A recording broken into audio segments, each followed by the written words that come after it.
তোমরা যারা class 9 student অর্থাৎ নবম শ্রেণীর ছাত্রছাত্রী, তোমাদের জন্য ভূগোলের একটি চ্যাপ্টার আবহবিকার প্রাকৃতিক ভূগোলের পঞ্চম অধ্যায়। এই চ্যাপ্টারটা কিন্তু সেকেন্ড ইউনিটে বেশিরভাগ স্কুল রেখেছে। তোমরা অনেকেই কিন্তু এই চ্যাপ্টারটা ঠিকঠাক করে তুলতে পারেনি। অনেক অনুরোধ এসেছে, স্যার আবহবিকার চ্যাপ্টারটা নিয়ে একটু আলোচনা করা হোক। আমি এবার থেকে তোমাদের বিভিন্ন বিষয় নিয়ে আলোচনা করব। আজকে আমি তোমাদের এই আবহবিকার চ্যাপ্টারটা এমনভাবে পড়িয়ে দেব যাতে এই চ্যাপ্টারের কোনো একটি প্রশ্ন নিয়ে তোমার জন্য কোনো প্রশ্ন চিহ্ন না থাকে যে এর উত্তরটা কি হবে, এটা কি বিষয়। আমি আমি কনসেপ্ট ক্লিয়ার করব। বিষয়টা এরকম ভাবে করব যে আবহবিকার কাকে বলে, আবহবিকার কয় প্রকার, যান্ত্রিক আবহবিকার কাকে বলে, এই আবহবিকারের প্রক্রিয়াগুলি কি কি, রাসায়নিক আবহবিকার কাকে বলে, এই আবহবিকারের প্রক্রিয়াগুলি কি কি, কিভাবে যান্ত্রিক আবহবিকার হয়, কিভাবে রাসায়নিক আবহবিকার হয়, পুঞ্জিত ক্ষয় কি, নগ্নিভবন কি, ক্ষয়ীভবন কি। আমি একের পর একদম ধরে ধরে জৈবিক আবহবিকার কি, কিভাবে ঘটে, আমি একদম ধরে ধরে ধরে ধরে প্রত্যেকটা পার্ট তোমাদের বুঝিয়ে দেবো। তাই প্রথম থেকে শেষ পর্যন্ত কিন্তু এই ভিডিওটা দারুণ করে অবজারভেশন করো। এই সেকেন্ড ইউনিটের আগেই তোমার এই আবহবিকার চ্যাপ্টার পরীক্ষায় থাকলে কোনো সমস্যা হবে না, এবং ফাইনাল পরীক্ষায় তো অবশ্যই লাগবে। কাজেই আমি বলবো, চ্যানেলে নতুন হলে তুমি চ্যানেলটা সাবস্ক্রাইব করে রাখো, পাশে থাকা বেল আইকনটি প্রেস করে রাখো। এই রকম ভিডিও পেতে ভীষণ সুবিধা হবে। তাই নবম শ্রেণীর ভূগোলের একটি অন্যতম প্রাকৃতিক পাঠ, পঞ্চম অধ্যায় আবহবিকার, সেই আবহবিকারটা আমরা শুরু করছি। এই আবহবিকার চ্যাপ্টার পড়তে গেলে আমরা পুরো চ্যাপ্টারটা তিনটে ভাগে ভাগ করব। আমরা পর্ব 1-এ আজকে পড়ব শুধুমাত্র যান্ত্রিক আবহবিকার এবং তার প্রাথমিক ধারণা। এই আবহবিকারের প্রাথমিক ধারণাগুলো জেনে নেব। সেখানে আবহবিকার কাকে বলে, পুঞ্জিত ক্ষয়, নগ্নিভবন, ক্ষয়সীমা, ক্ষয়ীভবন, যান্ত্রিক আবহবিকারের বিভিন্ন প্রক্রিয়া, এই সমস্ত পাঠগুলো আজকে এখানে জানবো। দ্বিতীয় পর্বে আমরা জানবো পুরো রাসায়নিক আবহবিকার, তার আপদমস্তক সমস্ত কিছু। আর তৃতীয় পার্ট, সেখানে আমরা যান্ত্রিক আবহবিকার, রাসায়নিক আবহবিকারের পরেও আর একটা আবহবিকার আছে, সেটা হচ্ছে জৈবিক আবহবিকার। সেই জৈবিক আবহবিকারের সঙ্গে মাটি বা মৃত্তিকার অনেক সম্পর্ক রয়েছে, সেই পার্টটা তৃতীয় পর্বে পড়বো। আজকে প্রথম পর্বে আমরা প্রথমে চলে যাচ্ছি আবহবিকার কাকে বলে, এটা তাকে জানতে হবে। আচ্ছা, এই যে আকাশ কখনো কখনো মেঘলা, বৃষ্টি আসছে, আবার কখনো রোদ, এটাকে আমরা কি বলি? ওয়েদার, আবহাওয়া। তো এই আবহাওয়াটা প্রতি মুহূর্তে মুহূর্তে পরিবর্তিত হতে পারে, পরিবর্তন হচ্ছেও এখনকার সময়। তো এই আবহাওয়ার উপাদানগুলি কি? উষ্ণতা, বৃষ্টিপাত, আর্দ্রতা, এইগুলো না আবহবিকারে কাজে লাগবে। তাহলে আবহাওয়া কাকে বলে, আবহাওয়ার উপাদানগুলো কি, বোঝা গেল তো? এবার আসি আবহবিকার কাকে বলে। এই যে আবহাওয়ার বিভিন্ন উপাদান, উষ্ণতা, বৃষ্টিপাত, আর্দ্রতা, সেগুলো যখন ভূপৃষ্ঠে কোনো শিলার ওপর যান্ত্রিক প্রক্রিয়ায় প্রভাব ফেলে এবং সেই শিলাকে চূর্ণ বিচূর্ণ করে দেয়, আবার ওই শিলার ওপর রাসায়নিক প্রভাব ফেলে এবং শিলাকে বিয়োজিত করে, যে প্রক্রিয়ার মাধ্যমে এটি ঘটে তাকে বলা হয় আবহবিকার। এবার একটু ক্লিয়ার করে বলি। ধরো তোমার বাড়ির আশেপাশে মরু অঞ্চলে হতে পারে, সমভূমি অঞ্চল হতে পারে, বিভিন্ন জায়গায় বিভিন্ন শিলা থাকে। মূলত মরু অঞ্চলে আমরা দেখি সারাদিন ওই শিলা বা পাথরের ওপর প্রচন্ড রোদে সেই শিলার কি হচ্ছে, সম্প্রসারণ হচ্ছে। আবার রাতের বেলা ঠান্ডা হয়ে গেলে সেই শিলাটা কি হচ্ছে, সংকুচিত হচ্ছে। এই যে প্রসারণ আর সংকোচন, এই হওয়ার ফলে ক্রমান্বয়ে অনেকগুলো বছর এইভাবে চলতে থাকলে একটা সময় কি হয়, সেই শিলাটা চূর্ণ বিচ্ছিন্ন হয়ে ছিটিয়ে পড়ে। ওই যে চূর্ণ বিচ্ছিন্ন হওয়া, এটাকে আমরা বলবো যান্ত্রিক আবহবিকার। ওকে।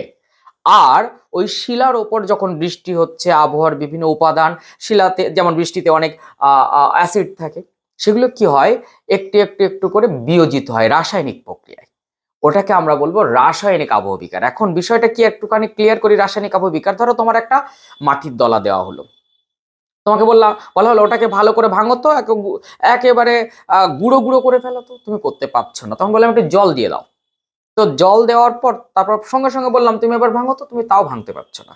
কিন্তু অনেক সময় যদি তুমি জল দিয়ে রেখে দাও, যে জল দিলাম 1 ঘন্টা রেখে দিলাম, তারপরে যখন সেই মাটিতে হাত দেবে দেখবে মাটিটা একদম গুলে গেছে। ওই যে ওটাকে কি বলা হচ্ছে, বিয়োজিত হওয়া মূলত। তো যে প্রক্রিয়ার মাধ্যমে এই আবহাওয়ার উপাদানগুলি শিলাখণ্ডের ওপর যান্ত্রিক উপায়ে চূর্ণ বিচূর্ণ করে আবার রাসায়নিক উপায়ে বিয়োজিত করে, তাকে আমরা বলবো আবহবিকার। যান্ত্রিক উপায়ে চূর্ণ বিচ্ছিন্ন হওয়াকে বলা হয় যান্ত্রিক আবহবিকার, আর রাসায়নিক উপায়ে বিয়োজিত হওয়াকে বলা হয় রাসায়নিক আবহবিকার। তাহলে যান্ত্রিক আর রাসায়নিক এই দুই আবহবিকারের শ্রেণীকরণ। এছাড়া আবহবিকারের আরেকটা শ্রেণীকরণ, সেটা হচ্ছে জৈবিক আবহবিকার। সেটা উদ্ভিদের উপর হতে পারে, প্রাণীর ওপর হতে পারে। ধরো তোমার পাঁচিল বাড়িতে আছে না, বা ছাদের ওই কার্নিশ গুলো, সেখানে দেখবে ছোট ছোট ছোট ছোট গাছ হচ্ছে, তুমি লাগাওনি কিন্তু হচ্ছে, ফলে একটা সময় পাঁচিলটাকে ফাটিয়ে দিচ্ছে। ওই যে আবহবিকার। কিংবা তোমার বাড়ির আশেপাশে অনেক উঁচু উঁচু ঢিবি জায়গা আছে, সেখানে ইঁদুরে মাটি তুলছে ইত্যাদি ইত্যাদি, কেঁচো মাটি তুলছে, ওইখানকার ভূমির পরিবর্তন ঘটাচ্ছে, ওটা হচ্ছে জৈবিক আবহবিকার। ক্লিয়ার? তাহলে আবহবিকার কয় প্রকারের? 3 প্রকারের। একটা যান্ত্রিক আবহবিকার, একটা রাসায়নিক আবহবিকার, একটা জৈবিক আবহবিকার। ক্লিয়ার হয়েছে? এবার আমরা চলে আসব এই আবহবিকার চ্যাপ্টার পড়তে গেলে কিছু বিষয় আমাদের জানতে হবে। সবার আগে জানবো ক্ষয়ীভবন। আচ্ছা, এই ক্ষয়ীভবনের মধ্যে তুমি কথার মধ্যে কি বুঝতে পারছো? ক্ষয়ী মানে ক্ষয় পাওয়া, তাই তার ভবন একটা একটা করে আলাদা আলাদা হওয়া, হয়ে একটু চিটিয়ে যাওয়া। যখন কোন এরকম বড় শিলাখণ্ড বা কিছু ভেঙে চুরে ছোট ছোট টুকরো টুকরো হচ্ছে, ক্ষয় পাচ্ছে, বা একটা পাহাড় সেখান থেকে ক্ষয় পেয়ে পেয়ে কিছু কিছু পাথরপত্র ইত্যাদি এদিক ওদিক হচ্ছে, এই ক্ষয় পাওয়াকে, এটাকে আমরা বলি। ধরো ধরো ধরো তোমার বাড়ির পাশে নদী আছে, নদী দিয়ে দেখো কোনো অনেক ছোট বড় বোল্ডার, বালি, পাথর ইত্যাদি ক্ষয়ে চলে যাচ্ছে, এক পার ভাঙছে। তাহলে আমরা যদি ক্ষয়ীভবনের অ্যাপ্রোপ্রিয়েট সংজ্ঞাটা লিখি, তাহলে সংজ্ঞাটা কেমন হবে? তুমি ছবিটা দেখে নাও, সঙ্গে আমি সংজ্ঞা বলি। এক স্থান থেকে অন্য স্থানে আবহ বিকারের জন্য যে পদার্থ তা অপসারণজনিত প্রক্রিয়া, তাকে আমরা বলি ক্ষয়ীভবন। ক্লিয়ার? এবার তোমাকে জানতে হবে পুঞ্জিত ক্ষয়কে। পুঞ্জিত ক্ষয়টা মূলত কোন একটা পাহাড় বা পর্বত ওপরের স্থান থেকে নিচে এই বড় বড় বোল্ডার, বড় বড় পাথর ভেঙে চুরে নিচে অভিকর্ষজ বলের টানে নিচে চলে আসে, এটাকে আমরা বলবো পুঞ্জিত ক্ষয় বা পুঞ্জিত স্খলন। এখন ছবিটা দেখে নাও, আর সংজ্ঞাটাকে আমি একদম অ্যাপ্রোপ্রিয়েট বলছি, তুমি খাতায় তুলে নাও। এইভাবে যদি তুমি সংজ্ঞাটা লেখো যে উচ্চভূমির ঢালের মৃত্তিকা, শিলাস্তর এবং অন্যান্য পদার্থ সমূহ অভিকর্ষজ বলের টানে নিচে নেমে আসাকে বলা হয় পুঞ্জিত ক্ষয় বা পুঞ্জিত স্থানান্তর কিংবা পুঞ্জিত স্খলন। এবার আমরা শিখব নগ্নিভবন। অ্যাকচুয়ালি নগ্নিভবনটা কি একটুখানি জানো? 3টে জিনিসের সমাহার। যোগ করো। আবহবিকার। আবহবিকার কি করছে? শিলার উপরে যান্ত্রিক প্রক্রিয়ায় শিলাকে চূর্ণ বিচ্ছিন্ন করছে বা রাসায়নিক প্রক্রিয়া বিয়োজিত করে ভাঙছে। তাহলে আবহবিকার। তারপরে আমরা করেছি কি? ক্ষয়। ক্ষয় মানে ক্ষয়ীভবন। ক্ষয় পেয়ে একটা পদার্থ এক জায়গা থেকে আরেক জায়গায় যাচ্ছে, মূলত নদী, হিমবাহ, বায়ুর দ্বারাও ক্ষয় হয়, বায়ুতে এক জায়গা থেকে আরেক জায়গায়। তো আবহবিকার যোগ ক্ষয়ীভবন যোগ ওই ওপর থেকে নিচে অভিকর্ষজ বলের টানে আসছে কি? পুঞ্জিত ক্ষয়। এই 3টেকে একত্রে বলা হয় নগ্নিভবন। তাহলে নগ্নিভবনের সংজ্ঞায় তুমি কি লিখবে?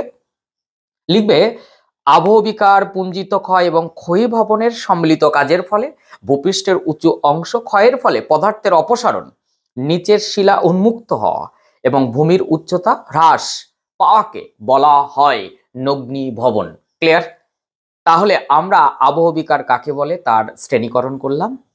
তারপর আমরা শিখলাম ক্ষয়ীভবন কাকে বলে, পুঞ্জিত স্খলন বা পুঞ্জিত ক্ষয় কি, নগ্নিভবন কাকে বলে। এইটা নিয়ে তো তোমাদের মনে হয় আর কোনো প্রশ্ন নেই, এবং ছবি দিয়ে দিয়ে আমি দেখিয়ে দেখিয়ে বলছি। এইবার তোমার ধৈর্য ধরে আরেকটু শুনতে হবে, কারণ এই চ্যাপ্টারটা তো খুব ছোট চ্যাপ্টার নয়, আমরা 3টে পর্বে ভাগ করে নিয়েছি। তুমি বইটা খুলে নিয়ে বসেছো এবং পাশে ইন্ডিকেট করে যাও কোনগুলো শেখা হয়ে যাচ্ছে। এখন আমরা জানবো জে.কে গিলবার্ট এই প্রথম আবহবিকার বা ওয়েদারিং এই শব্দটি প্রথম ব্যবহার করেন, এবং এই আবহবিকারের যান্ত্রিক আবহবিকারটি মূলত একটু মরু শুষ্ক অঞ্চলে বেশি কার্যকরী। এবার আমি চলে যাব যান্ত্রিক আবহবিকারের প্রক্রিয়াগুলি বর্ণনা করো। 5 মার্কসের জন্য যথেষ্ট যথেষ্ট ইম্পর্টেন্ট এবং উল্লেখযোগ্য 3টি প্রক্রিয়া তোমাদের লিখতে হবে ছবি সহ। কিভাবে লিখবে আর সেগুলো বিষয়টা কি আমি একটুখানি তোমাদের ভিডিওগ্রাফির মাধ্যমে দেখাই, তাহলে বুঝতে সুবিধা হবে। দেখো, তোমাদের এই চ্যাপ্টার থেকে প্রথমে যে 5 মার্কসটা আসবেই, এরকম একটা প্রশ্ন, সেটা হচ্ছে যান্ত্রিক আবহবিকারের প্রক্রিয়াগুলি ব্যাখ্যা করো, 5 মার্কস। আমি প্রথমে যান্ত্রিক আবহবিকারের একটা সংজ্ঞা লিখলাম। তোমরা কি করবে, এই যে দেখো দেখো একটা মার্জিন আর এই হচ্ছে প্যারারভাস, এইটা কিন্তু মেনটেন করবে। ব্ল্যাক কালি দিয়ে যান্ত্রিক আবহবিকার সংজ্ঞা বলেছিলাম, সেই সংজ্ঞাটা লিখে দিলে। এইবার কি হয়েছে, প্রক্রিয়া সমূহ। এই যে প্রক্রিয়া সমূহ আমি 1 নম্বরে পয়েন্ট করেছি, প্রস্তরচায় খণ্ডীকরণ। সবার আগে ছবিটা দেখো, এই দেখো আমি ছবি এই যে এঁকেছি, এই যে এই ছবিটা দেখো, মরু অঞ্চলে অনেক পাহাড় পর্বতের মাঝখানে এরকম টিলা আকারে অনেক প্রস্তরচায় খণ্ডীকরণ এই ভূমিরূপ দেখা যায়। এখন এই ভূমিরূপ মূলত কি সেটা একটুখানি জানি। উষ্ণতার প্রভাবে শিলাস্তর যখন চাই বা ব্লকের মতো বিভিন্ন খণ্ডে বিভক্ত হয় তখন তাকে প্রস্তরচায় খণ্ডীকরণ বলে। এর পদ্ধতি এখানে কেন ঘটে, কি পদ্ধতিতে ঘটে? শিলা তাপের কুপরিবাহী আমরা তো জানি, হওয়ায় সূর্যের তাপে যখন শিলা বাইরের স্তর ও ভেতরের স্তরের মধ্যে প্রসারণের পার্থক্য ঘটে, অর্থাৎ সম্প্রসারণ হয় কখনো আর কখনো সংকোচন হয়, প্রসারণ হয় বা সংকোচন হয়, তখন শিলাস্তরে সৃষ্ট অনুভূমিক এবং উলম্ব ফাটল বরাবর একাধিক খণ্ডে শিলাস্তর ভাগ হয়ে যায়। এর বৈশিষ্ট্য কি? অ্যাকচুয়ালি ব্যাসল্ট শিলায় বেশি দেখা যায় শিলাস্তরের অনুভূমিক এবং উলম্বভাবে একাধিক ফাটল সৃষ্টি হয়, চায়ের আকারে শিলাস্তর বিভক্ত হয়ে, দেখো চাই চাই হয়ে পড়ে আছে, চাই চাই হয়ে গেছে। তো এই তোমরা পয়েন্ট দিয়ে এক একটা লিখবে, 3টে লিখলে তোমার হয়ে যাবে। সেক্ষেত্রে প্রথমে সংজ্ঞা, পদ্ধতি এবং বৈশিষ্ট্য। এরপরে আমরা দ্বিতীয় যে পয়েন্টটা পড়বো এর থেকে, সেটা হচ্ছে স্বল্পমোচন। এই দেখো স্বল্পমোচন, স্বল্প মানে বাকল। অ্যাকচুয়ালি তোমাদের আগে ছবিটা দেখায় যে কি, সেই ছবিটা দেখো আগে। দেখো আমি এটাতে কালার করিনি, এটাতে আমি পুরো উড পেন্সিল দিয়েই করেছি। এই দেখো অনেক অনেক সময় এরকম বড় বড় পাথর বা বোল্ডার এরকম তাপের সংকোচন প্রসারণের ফল পেঁয়াজের খোসার মতো এরকম উঠে উঠে যায়, বাকলের মতো এরকম উঠে উঠে যায়। এগুলো মূলত মরু অঞ্চলে দেখা যায়। তো আমরা প্রথমে যেটা করব সেটা হচ্ছে সংজ্ঞা।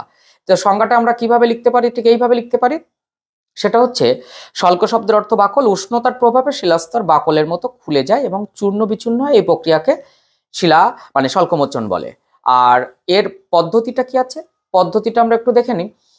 সমসত্ব শিলার ভেতরে ও বাইরের অংশের মধ্যে উষ্ণতার প্রভাবে দিনের বেলা প্রসারণ ও রাতের বেলা সংকোচন হওয়ার ওপরে শিলাস্তর পেঁয়াজের খোসার মতো, এটা কিন্তু খুব ইম্পর্টেন্ট, পেঁয়াজের খোসার মতো ছাড়ানো মূল শিলা থেকে বিচ্ছিন্ন হয়ে চূর্ণ বিচ্ছিন্ন হয়।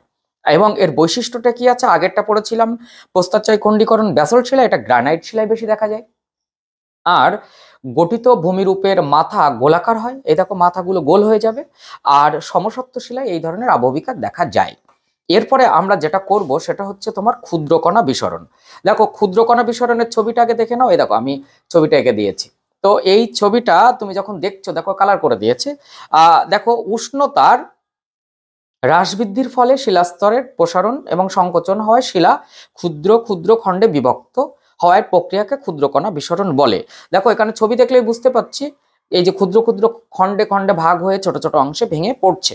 এর পদ্ধতি কি আছে, বিষমসত্ব শিলায় খনিজগুলির তাপ গ্রহণ ও বর্জন আলাদা হয়, পৃথক প্রসারণ ও সংকোচনের ফলে শিলাস্তর ক্ষুদ্র ক্ষুদ্র অংশে চূর্ণ বিচ্ছিন্ন হয়। বৈশিষ্ট্য কি আছে, শিলাস্তরের ফাটলের ফলে বন্দুকের গুলির মতো, মাথায় রেখো স্বল্পমোচন যেমন পেঁয়াজের খোসার মতো, আর এখানে বন্দুকের গুলির মতো শব্দ হয়, এটা যখন ফেটে যায় না বন্দুকের গুলির আওয়াজের মতন আওয়াজ হয়। এর মাধ্যমে কালক্রমে বালুকণা, এই যে ছোট ছোট ছোট ছোট অংশ হচ্ছে, এগুলো আস্তে আস্তে কি বালিতে পরিণত হবে। তো আজকে আমি তোমাদের যে পর্যন্ত পড়ালাম সেটা একটু টেক্সট বুক ওয়াইজ দেখে নাও, তাহলে বুঝতে সুবিধা হবে। আমরা একটা টেক্সট বুককে সামনে নিয়ে আসলাম, নিয়ে এসে এই টেক্সট বুকের পঞ্চম অধ্যায় আবহবিকার, আবহবিকার কাকে বলে, আবহবিকার শব্দটি প্রথম কে ব্যবহার করেন, ক্ষয়ীভবন কাকে বলে, আবহবিকার ক্ষয়ীভবনের পার্থক্য আমরা পড়ে নিলাম। তারপরে আমরা কি পড়েছি, এখান থেকে পুঞ্জিত ক্ষয় পড়েছি, নগ্নিভবন কাকে বলে বলে পড়েছি। তোমরা এখানে একটা প্রশ্ন করবে যে আবহবিকারকে বিচূর্ণী ভবন বলা হয় কেন। তারপরে কি যান্ত্রিক আবহবিকার কয় প্রকার, 3 প্রকার বলেছিলাম, যান্ত্রিক, রাসায়নিক ও জৈবিক। আবহবিকার 3 প্রকারের, যান্ত্রিক, রাসায়নিক ও জৈবিক। যান্ত্রিক আবহবিকারের প্রক্রিয়াগুলি বর্ণনা করা, আমি 3টি প্রক্রিয়া বলেছি, প্রস্তরচায় খণ্ডীকরণ, স্বল্পমোচন, ক্ষুদ্রকণা বিসরণ। পারলে তোমরা একটা এক্সট্রা করে রাখতে পারো, তুষার খণ্ডীকরণ। এই পর্যন্ত কিন্তু আমি করেছি। নেক্সট ডে আমরা সেটা কি করব, রাসায়নিক আবহবিকারে চলে যাব, পার্ট 2তে। এই যে রাসায়নিক আবহবিকার এখান থেকে পড়বো। রাসায়নিক আবহবিকার শেষ হয়ে গেলে আমরা এই যে জৈবিক আবহবিকার, এখান থেকে আমরা পার্ট 3তে চলে যাব, এবং মৃত্তিকার পার্ট আছে তোমাদের, একটা বড় পার্ট মৃত্তিকার পার্ট আছে, সেখানে আবহবিকারের ফলাফল দিয়ে সমস্ত পার্ট, সেটা আমরা 3য় পর্বে চলে যাব। নাহলে এক একটা ভিডিও অনেক বড় হলে তোমাদের ধৈর্য থাকবে না। তো বলো তোমাদের ঠিক কেমন লাগলো, এবং এখান থেকে তোমাদের শর্ট পার্ট যদি প্রয়োজন হয় যে স্যার কিছু শর্ট বলে দিন, আমি বলে দেবো। আর তার সঙ্গে আর একটা জিনিস বলে দিই, কার কার তোমাদের আমার মতন এরকম করে নোট তোমরা লেখো, সেগুলো তোমরা একটু কমেন্ট করবে, কার কার নোট লাগবে, আমার লেখা নোট লাগবে। তো সেগুলো তোমরা কমেন্ট করলে অবশ্যই পারবে। আর অনেকের প্রশ্ন থাকে, স্যার ছবিতে কি কালার করবো? এই দেখো ছবিতে আমি কালার করেছি, দেখতে কত সুন্দর লাগছে। এখন তোমরা বলবে যে করবো, হ্যাঁ অবশ্যই, মাধ্যমিকে তো অবশ্যই কালার করতে হবে। তো এবং তারা 100 পাচ্ছে, এবং প্রচুর স্টুডেন্ট এই চ্যানেল থেকে 100 পেয়েছে, তারা কিন্তু কালার করে উড পেন্সিলের থেকেও তাড়াতাড়ি হয়ে যাবে। কালার পেন্সিল বলতে ডমসের পেন্সিল দিয়ে করে। কিভাবে করতে হবে তোমরা 9টা চালিয়ে নাও, আমি 10-এ গিয়ে সুন্দরভাবে প্রথম থেকে ছবি আঁকা শিখিয়ে দেবো। তো ভালো লাগলে অবশ্যই কিন্তু একটা লাইক করে দিও। আর কেমন লাগছে পড়ানো, যদি মনে হয় তাহলে আমি এরকম চ্যাপ্টার ওয়াইজ পরপর তোমাদের কনসেপ্ট ক্লিয়ার করবো 9-এর অ্যানুয়াল এক্সাম পর্যন্ত। তো কারা কারা চাইছো সেটা আমাকে অবশ্যই জানিও। আর বন্ধুদের মধ্যে শেয়ার না করলে কিন্তু আমি ভিডিও দেবো না। প্রচুর শেয়ার করো, প্রচুর তোমাদের স্টুডেন্টরা আসুক এখানে, দেখুক, তোমাদের মতন বন্ধু বান্ধবরা প্রচুর দেখুক, তাহলে আমার ভিডিও করতে সুবিধা হবে। তো নতুন হলে চ্যানেল সাবস্ক্রাইব করতে বলো বন্ধুকে, তুমিও করে রাখো। আর পাশের বেল আইকনটা কিন্তু অবশ্যই প্রেস করে রাখবে। নেক্সট ভিডিওতে দেখা হচ্ছে, টাটা।